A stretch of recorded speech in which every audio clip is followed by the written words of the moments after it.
Hello everyone and welcome back to our channel. Today we'll be studying about queue data structure. So in today's video we'll be looking at the introduction to queues, the operations that are done on queues, the algorithm for enqueue and dequeue, the drawbacks that are associated with queues, and the application of queues.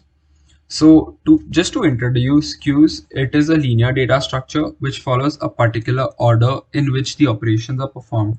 Now, a linear data structure has elements arranged in a sequential manner, and each member element is connected to its previous or next element. Now, such data structures are easy to implement as computer memory is also sequential. Now, of course, queue is an example of a linear data structure, and so was stacks and arrays. Now, coming to the order, so it is executed in the first in first out method, which is FIFO. Now, in this method, insertion takes place at the rear, and so the rear end, the insertion will take place, and the elements are accessed or removed from the front end. Just to imagine this, let's take an example of a bank line where a person enters, the person who enters first in a bank line gets his transactions done or his payments executed first, and then the people following him in the queue uh, come in from the rear end, and so basically the insertion starts from the rear end inside the queue, even in an ATM, and the person entering second, his transactions will be done second. So the person comes in first, goes out first, the person coming in second goes out second, and so on as the order goes until the line is completed. So coming to the operations that are done on queue. So the first operation that is done is enqueue, which is the process of adding an element to the queue. Now, again, this process of adding an element is done from the rear end on a queue, and the process of removing an element from a queue is called dequeue, and this is done from the front end.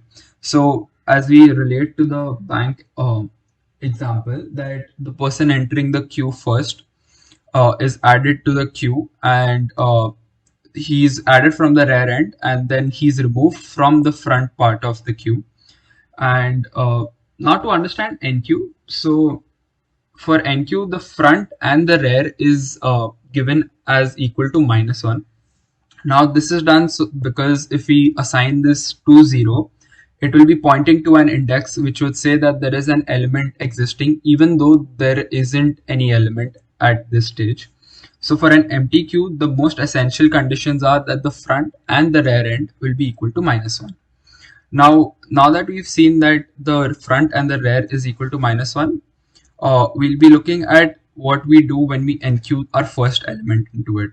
So when we enqueue the first element, the rear is equal to 0. Originally the position was -1, but now it's turning to 0 because as we saw in FIFO, while we're inserting, we add a +1 to the rear, and that helps us giving the rear position as 0. Now, as we're inserting the first element, we have to assign the front pointer to 0 just to indicate that we have an element inside our array or inside the queue that we are putting in. So this is how the first element comes into play. Now, when we insert the next element, so the rear is now incremented by 1, but the front is not. Now, the reason for this is that we start our insertion from the rear end. So every time we insert a new element, the incrementation is done on rear. So here rear plus plus is done.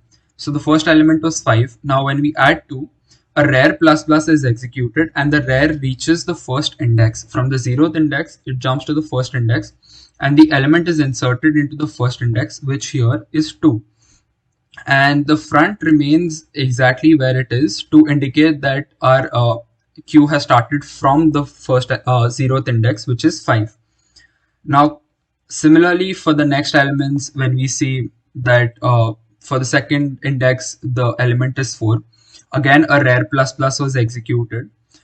Similarly, the third index, the element is 6, fourth index, the element is 7, and fifth index, that is the final index in our queue, the element that was inserted is 9, and for each of these operations a rare plus plus was executed, which helps us uh, determining that now the queue is full as no more elements can be executed inside it, and no more rare plus plus can be done. And the front again has still remained 0 as we have still not dequeued or removed an element from it till now.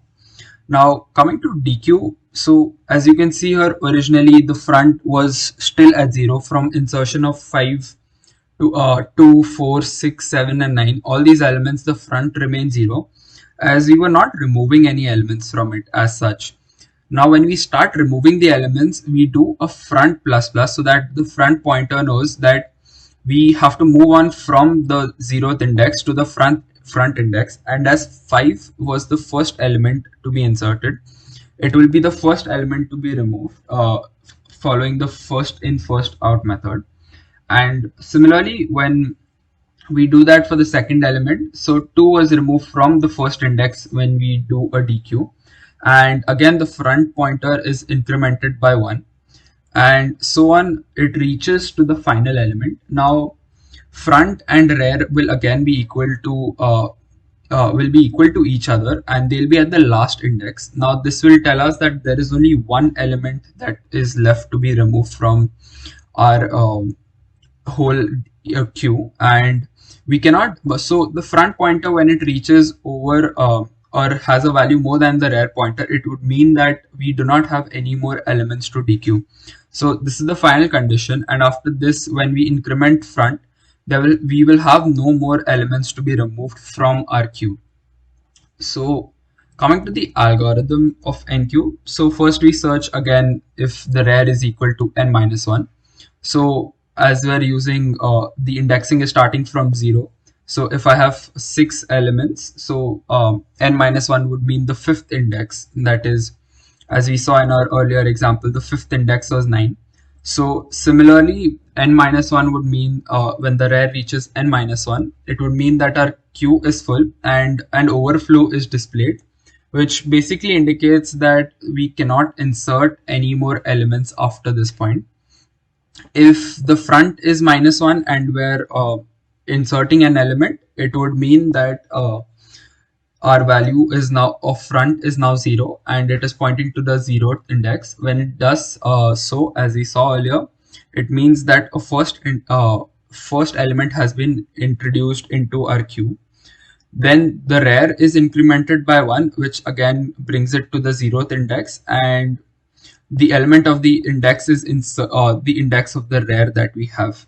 So the rear again is during an Enqueue is incremented by 1 after each Enqueue that takes place. So again, when we see it in these terms, rear equals to max minus 1, we write an overflow step. And if this if condition is not satisfied, we come to the else, where if the front is equal to -1 and rear equals to -1, we set them at 0, so indicating that our first element has been inserted. And else we set our rear equals to rear plus 1, which is telling us that a new element is being inserted after every Enqueue, and the queue rear, that is the rear will be the index, will be equal to the number that is inserted.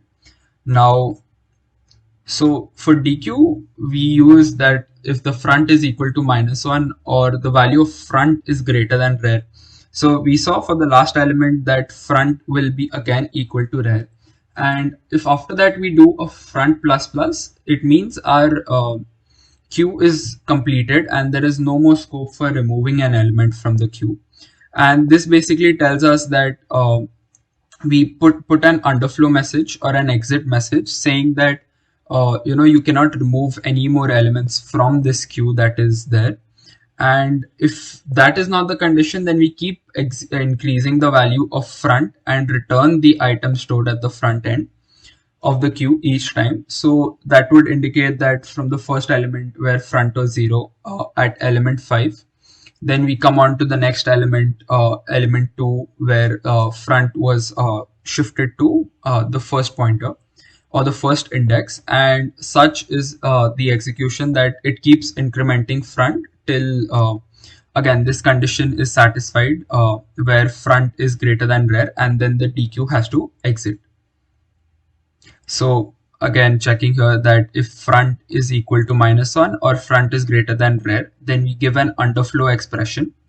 If that is not the case, then we set the value of q front, and we increment the pointer or the value of front by 1, so that it starts pointing to the next element, and the first element or the previous elements are forgotten. And then we exit this queue.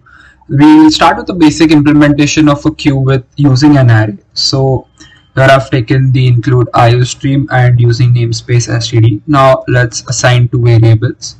The first one will be q, and q will be an array of size 50, and let's take int n, which will also be a size of 50 just for the iteration purposes. And let's take two more variables. One will be front. Now, as we've seen in the theory, we originally assigned the front of a queue and the rear of a queue, which will be equal to -1 originally. Now, let's start by writing our main function first. So let's define it as int main, and let's take int ch just for choice. So here ch is going to be choice basically, and let's write a few cout statements. So one to be entered to insert the element, and let's give an endl after that. Similarly, two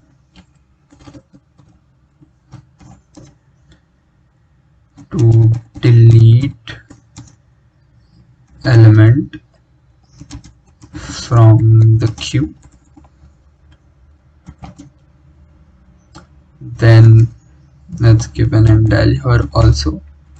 Then we'll be providing four options here, mainly the enqueue, dequeue, display all the elements of the queue, and finally an exit that will be given, and cout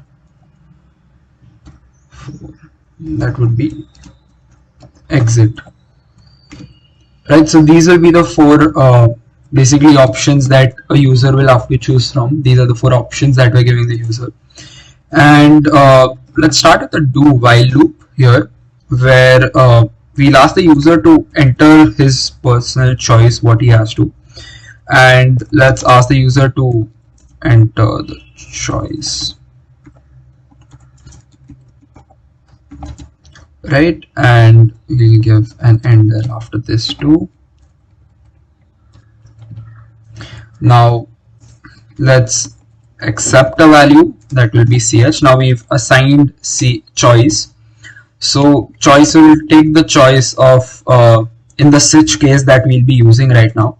So switch case, we'll be passing choice, and this will basically help us create four cases that we require, and get the values and eventually give the correct outputs.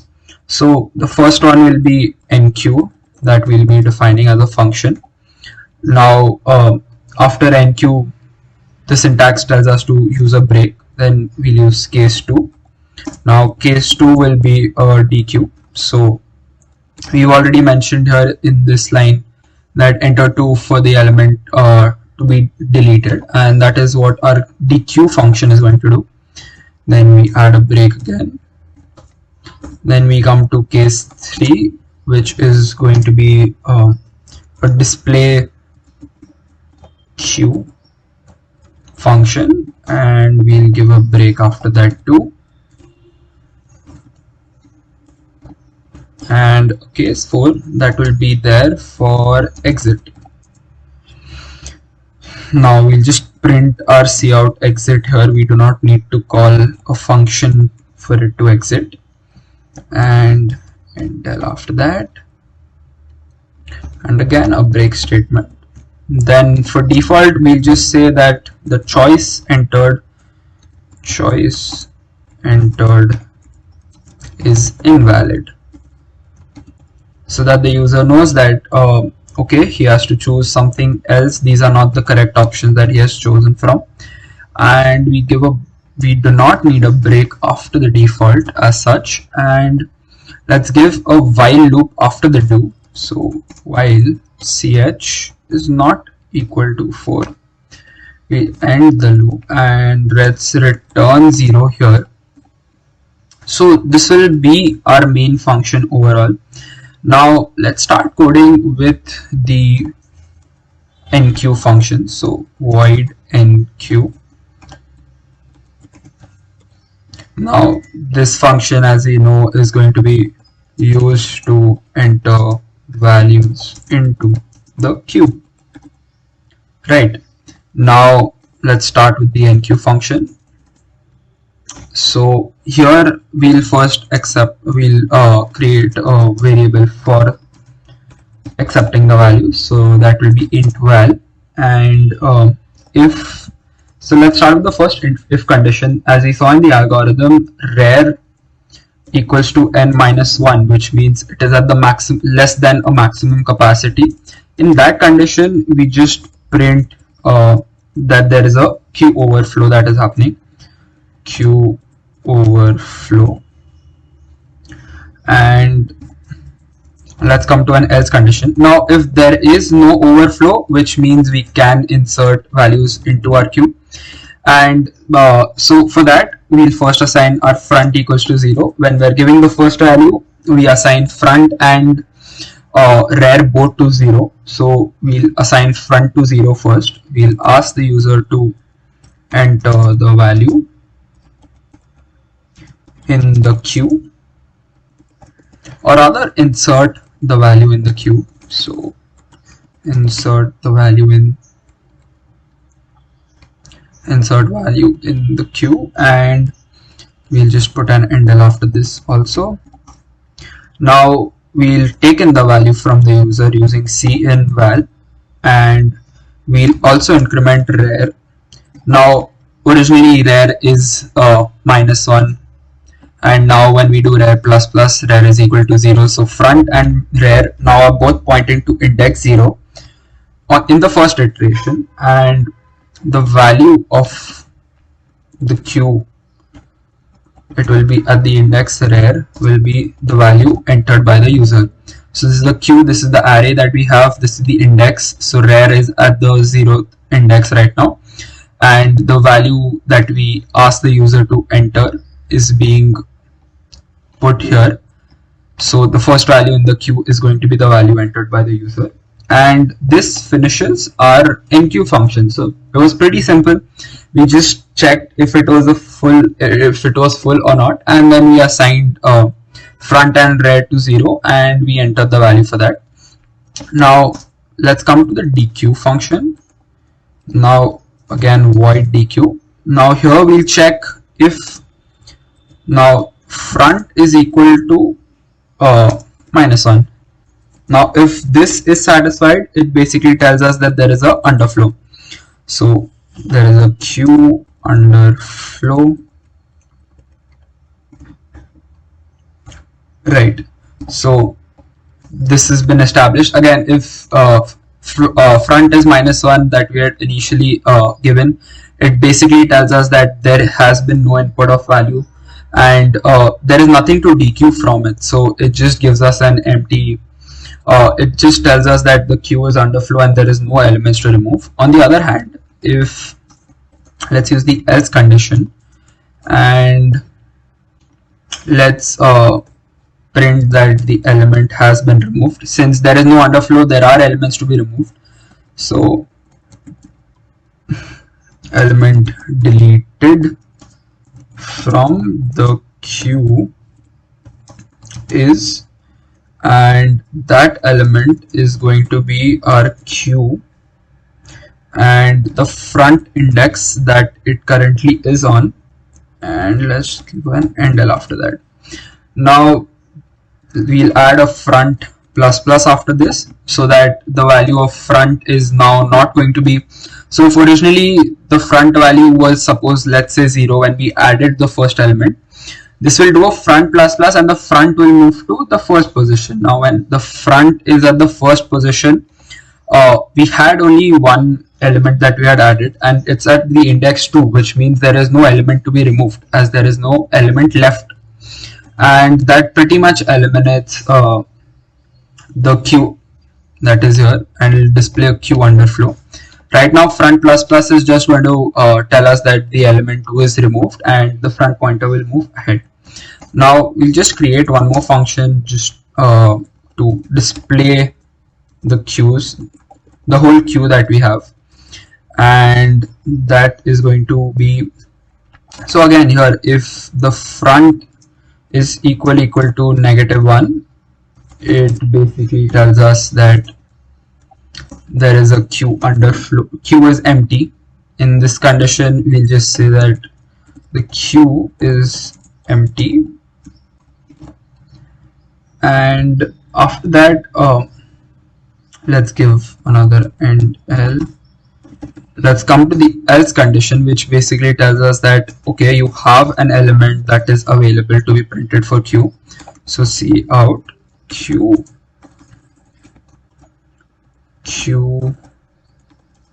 elements are, and we'll just give out, so this will be inside a for loop, and now let's add a for loop queue elements are, and then we'll add a for loop after that. So the for loop is going to be int I equals to front, so the value of the first space is going to be front, then I is less than or equal to the rare, and I plus plus continuous increment until it reaches the rare, and we'll just print cout queue of I. So at the ith index the positions will be printed, and let's give a space after that, and let's do a cout and L after this, and this basically completes our functions. Let's give an end L here too, and this basically completes our display queue function also. Now we have completed the program. Let's see what is the output that we get after running it.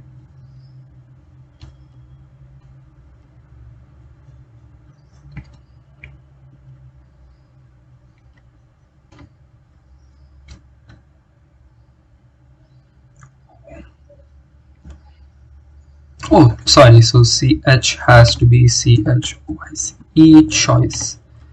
Okay, so rare equal to n-1. Now that we've identified the mistake, let's come to the terminal and see what our outputs are, and let's enter our choice. So the first value we'll input is 5, then again let's enter the choice, second value we'll input is 2, again we'll enter our choice, third value will be 4, fourth value will be 6, fifth value will be 7, and sixth value will be 9. Now let's ask the, so as you can see the example that we had taken in PPT, so the first choice that we had, I entered the value 5. Now when this happens, Enqueue, it checks if rare is equal to n-1. That is not true, so queue overflow is not printed. Then we go to an else condition, we put front equals to 0, we enter the value, and the rare is plus plus, so at the 0th index now we have the value 5.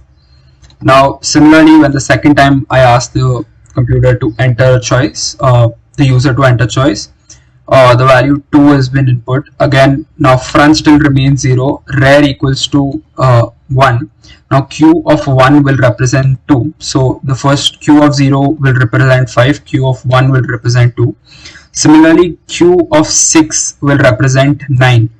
And when I input the third value, when I ask it to display all the elements, so we get the queue that is 5 to 4, 6, 7, 9. Now let's start dequeuing from it, and my second choice I'll put is dequeue. So the element that is deleted from the queue is 5. And now when I ask it to print, so as you can see, now the elements that exist are 2, 4, 6, 7, 9. Now here when we come to the dequeue function, again it's checking that front is not equal to -1, so there is no underflow. And the element deleted from the queue is the queue front. Now Q0 was 5 as we saw earlier. So Q5 is removed from it, and we are left with the next 5 elements. Similarly, when I keep dequeuing from it, the next element from front is removed. So element 2 was removed now, and when I display it, the next 4 elements will only be visible, and so on. We can dequeue all the elements, and now that 9 has also come out, when we press 3 and we check, the queue elements are none of these elements are existing because all the elements have been dequeued. And this was basically the code that we write for dequeuing, enqueuing, and basically a queue implementation using the array.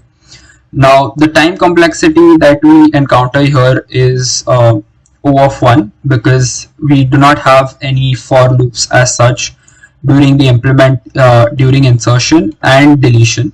So the time complexity that we stick with here is O of 1. Alright, now that we've seen how to code a queue and understood the algorithm and code of queue, so let's look at the drawbacks of queue now. The first drawback is deciding the size of array. So when I don't know how many values are supposed to be inserted for a problem, at that point I will assume a size, and which would lead to a lot of memory wastage as well as a lot of effort in some problems where I have to think what the exact size should be of that array. And if that goes insufficient at one point in time, I do not have anything that I would again have to re-execute everything, and that would be a very tedious process.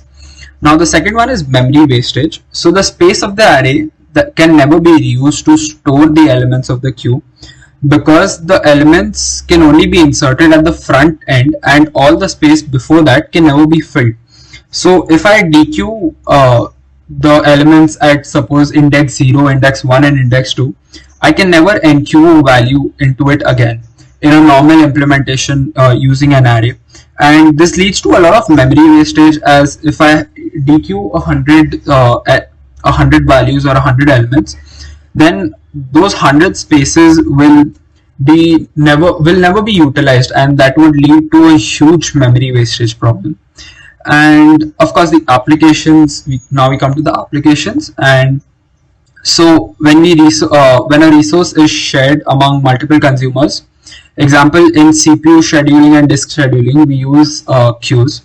Then we use queues at all types of customer services like railway reservation centers, because they are designed with the concepts of queues where the first person coming in is the first person served, and then he's the first person that comes out. Then to handle congestion in a network, also we use queues for this purpose. And when data is transferred asynchronously between two processes, again here also we'll be using queues for such processes. Alright, thank you.